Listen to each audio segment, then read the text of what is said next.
নমস্কার বন্ধুরা, কেমন আছেন সবাই? এটা আমার ফার্স্ট ব্লগ। তো এই ফার্স্ট ব্লগে আমি প্রথমবারের মতো রোস্ট রান্না করব। তো আপনারা আমার সাথেই থাকেন। আমি কিন্তু খুব ভালো রান্না পারি না, ওই মোটামুটি পারি। আর যেহেতু ফার্স্ট ব্লগ তো ভুল হতে পারে। প্রথমে শিলনোড়ায় মশলাটা ভালো করে বেটে নেব। এবার মাংসের পিসগুলোতে একটু লবণ মাখিয়ে নেব।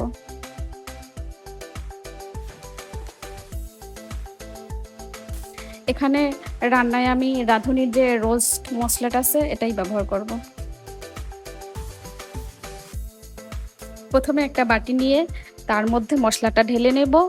এরপর জল দিয়ে একটু একটু করে ভালো করে মিশাতে হবে। এরপর এখানে কিছুটা পরিমাণে টক দই অ্যাড করব। এরপর এটা ভালো করে মিশাতে হবে। এরপর এখানে লেবুর রস, কিছুটা পরিমাণে লেবুর রস দিয়ে আবার ভালো করে নাড়িয়ে নিতে হবে। প্রথমে কড়াইটাকে ভালো করে গরম করে নিতে হবে। এরপর এর মধ্যে পরিমাণ মতো তেল দিয়ে দিতে হবে। তেলটা একটু গরম হয়ে গেলে এর মধ্যে মুরগির পিসগুলো দিয়ে দিতে হবে। একটু উল্টিয়ে পাল্টিয়ে লাল লাল করে ভেজে নিতে হবে। এখানে আমি মাংসটা বেশি সময় নিয়ে ভাজবো না, তাহলে দেখা যাবে যে বেশি যদি ভাজা হয় তাহলে অনেক সময় মাংসটা শক্ত হয়ে যায়, খেতে ভালো লাগে না। এর জন্য হালকা করে ভেজে নিতে হবে। একটু লাল রঙের হলেই তুলে নিব।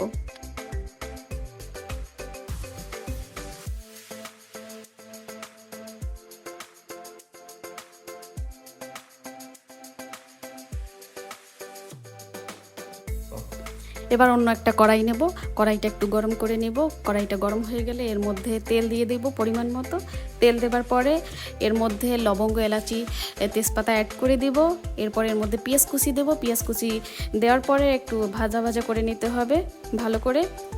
এরপর পেঁয়াজটা যখন লাল হয়ে আসবে তখন এর মধ্যে পেঁয়াজ বাটা, রসুন বাটা ও আদা বাটা অ্যাড করে দিব। এরপর ভালো করে মশলাটা কষাতে হবে।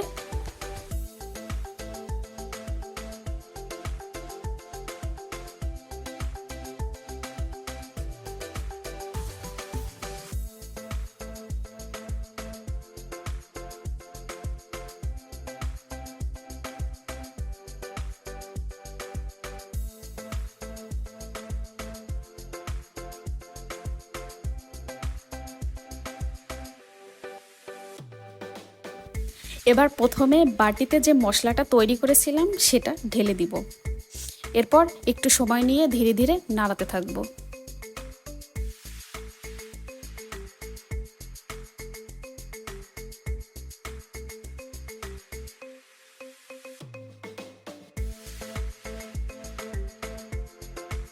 এখন এর মধ্যে কাজু বাদাম বাটা ও এরপর টমেটো সস দিয়ে ভালোভাবে আবারও নাড়াচাড়া করব।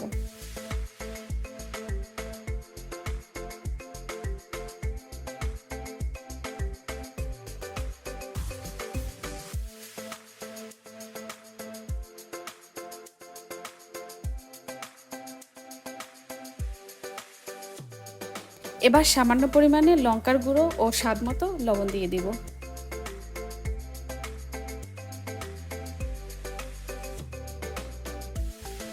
এবার বাটি ধুয়ে জলটা দিয়ে দিব যাতে মশলাটা পুড়ে না যায় এবং মশলাটা ভালোভাবে কষানো যায়।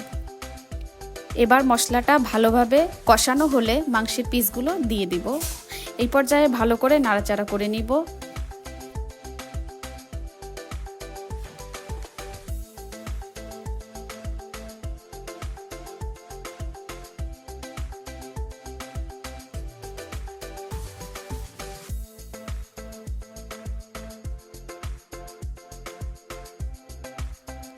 এবার এর মধ্যে লিকুইড দুধ অ্যাড করব এবং সাথে কিছু কাঁচা লঙ্কা চিড়ে দিব।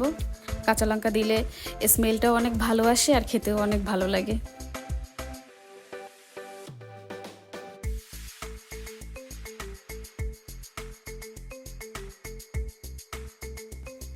এবার ঢেকে দিয়ে কিছুক্ষণ রান্না করব। এবার আমি সাদা পোলাও রান্না করব। রান্না করার জন্য প্রথমে কড়াই গরম করে নেব, তারপর এর মধ্যে তেল দিয়ে দিব। তেলের মধ্যে তেজপাতা, লবঙ্গ, এলাচি, দারচিনি দিয়ে একটু মিশিয়ে নিব। তারপর এর মধ্যে পেঁয়াজ বাটা ও আদা বাটা অ্যাড করব, একটু ভালো করে কষিয়ে নিব।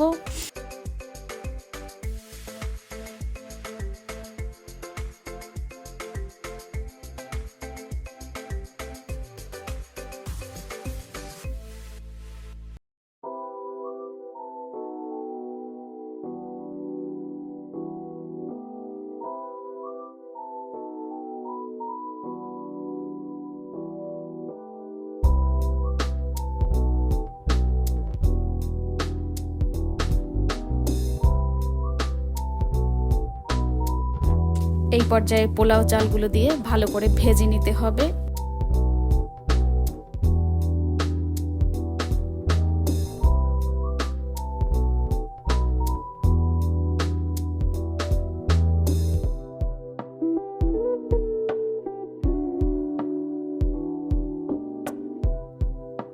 এর মধ্যে কয়েকটি কাঁচা লঙ্কা চিড়ে দিব।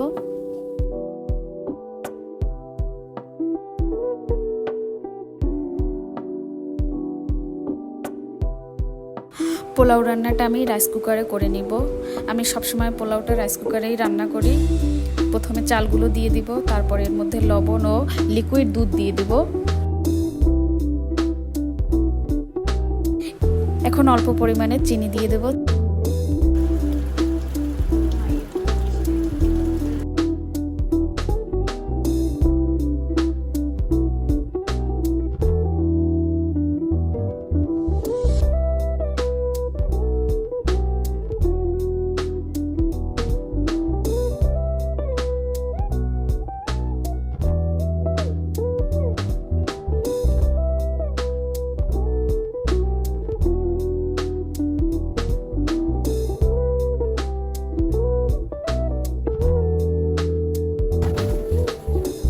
এটা আমার ফার্স্ট ব্লগ। যদি আপনাদের সবার ভালো লাগে তাইলে চ্যানেলটা সাবস্ক্রাইব করে দেবেন, লাইক কমেন্ট শেয়ার করে আমার পাশে থাকবেন। ধন্যবাদ সবাইকে।